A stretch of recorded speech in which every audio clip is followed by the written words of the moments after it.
Hey folks, Fat Guy Flies RC here. We're out here at the Avon Park Aero Modelers Club.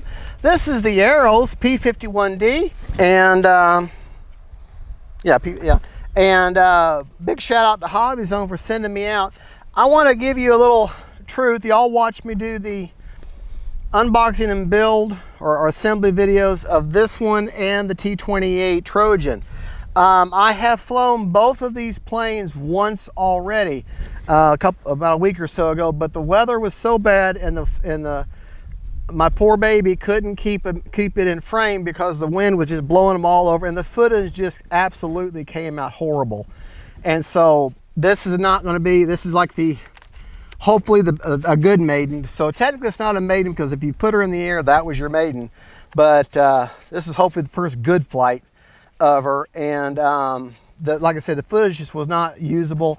And the T-28 Trojan, she flew fine, but our field, if you see how there's a grass embankment along the edge, well, they've fixed it since I've flown last time.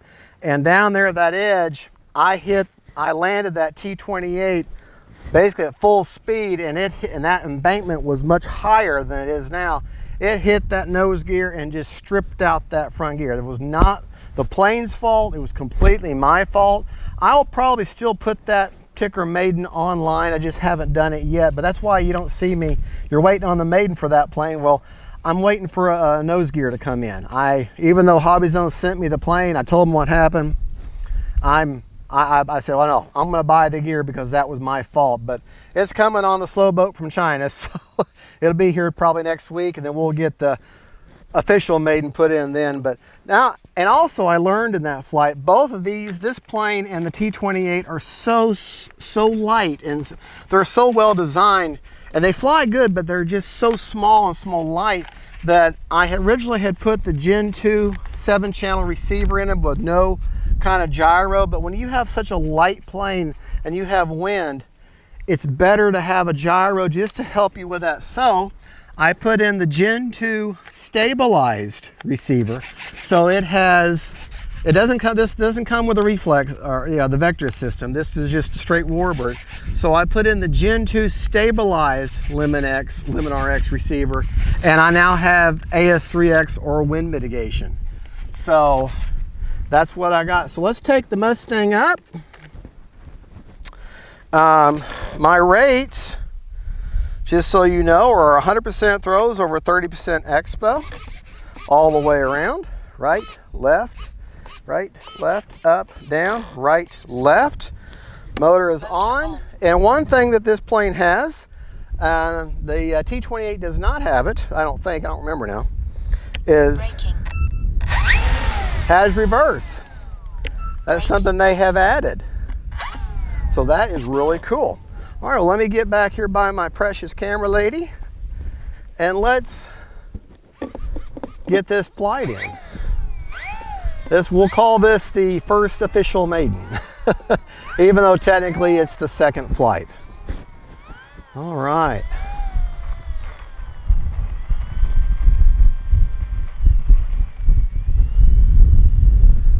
All right, I'm going to go down here a little bit, help with my perspective. All right.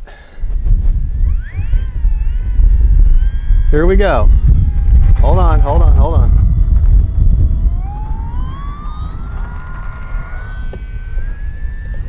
Gear up. Little windy, but that's okay. I'm running a 2200 LiPo battery in her, just so you're aware.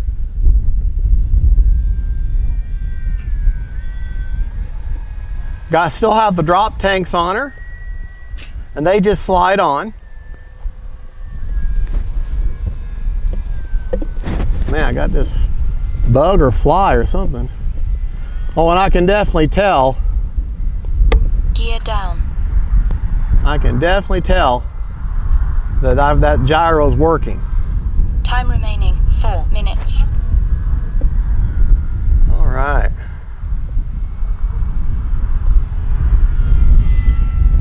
Bring around here. Landing flaps. Put our flaps in. I do not have a elevator to flap mix as of yet. I wanted to see how she reacts from flying first.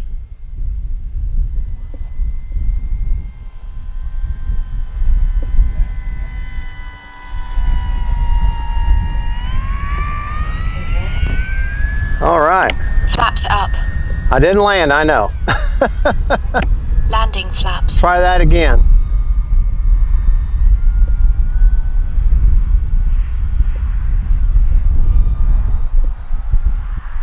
All right.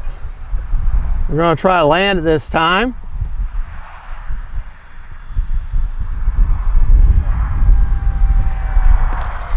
There we go.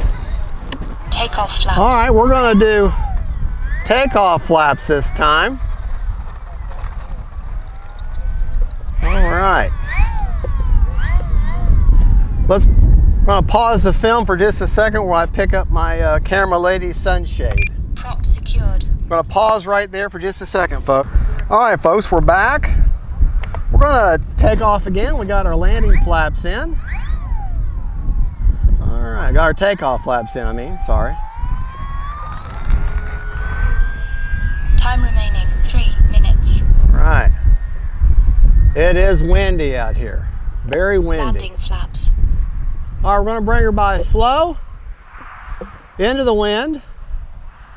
Bring her by slow and dirty.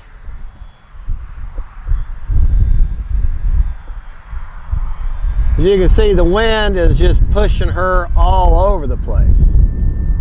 Now, she's got a 40 amp ESC, so in a way, Flaps up. she should be able to handle 4S, but the manufacturer doesn't call for that.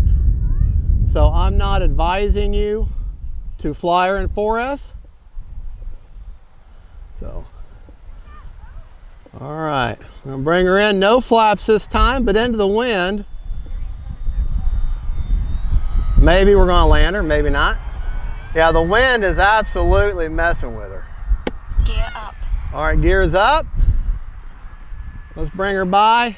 Time remaining 2 minutes. All right, we're gonna bring her by full speed. Full speed into the wind. There we go. Gear down. All right. Gears back down. Landing flaps. Flaps are back in. We're going to land her this time.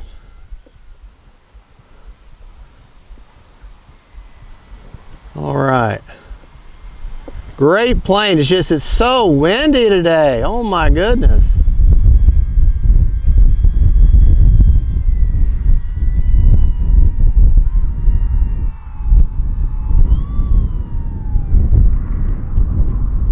Just trying to find a good sweet spot to land her there Flaps up. without plopping her down. Yeah, the wind is not being my friend today.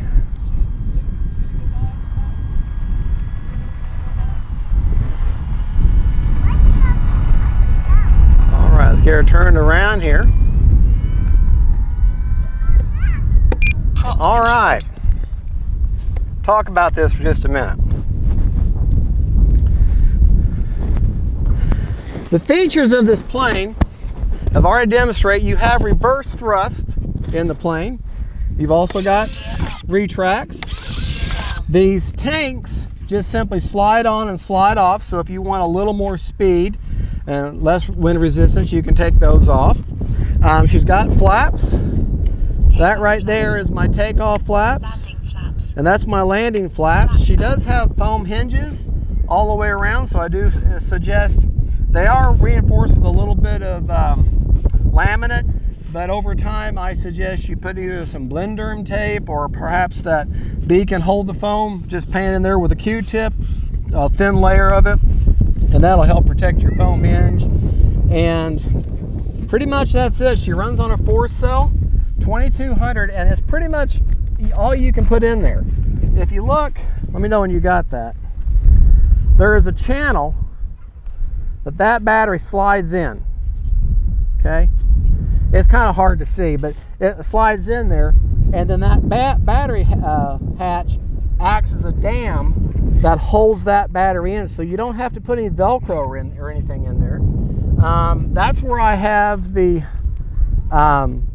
Gen 2 7-channel Gen 2. I don't know if you can see that yet. That's the Gen 2 stability receiver. Okay. Anyways, that's where I've got that. So you got plenty of room in there, but there's only one place to put that battery. It's right, and that is in that channel. And you can't put it on its side. So the 2200 brick style, pretty much all you're going to be able to put in there. But that's okay. We flew for basically 4 minutes. Let's check and see how much life or how much juice we have in the tank. See the wind's starting to push the plane back. Okay. Battery's not even warm. Oh, I'm dropping everything. I haven't done the canopy mod yet for that, but I will. And I put a clear coat on it. 54%, so could have flown for another, well, I only had the timer set for 4.5 minutes. We flew for 4 minutes, so 54%, you can fly good on a 2200, 5.5 minutes. Maybe 5 minutes if you fly full speed most of the time, but never fly your plane full speed all the time. That's hard on the ESC, it really is. You're taking life off the ESC. Once in a while, full speed passes, but for the most part, 3/4 throttle is where you want to cruise at. All right, folks, well, thank you for watching. This is Fat Guy Flies RC. That is the Arrows RC P-51 Mustang. Big shout out to Hobby Zone for sending that out to me for review. God bless y'all, and don't forget, folks, faith, family, and friends, and planes. Bye, y'all.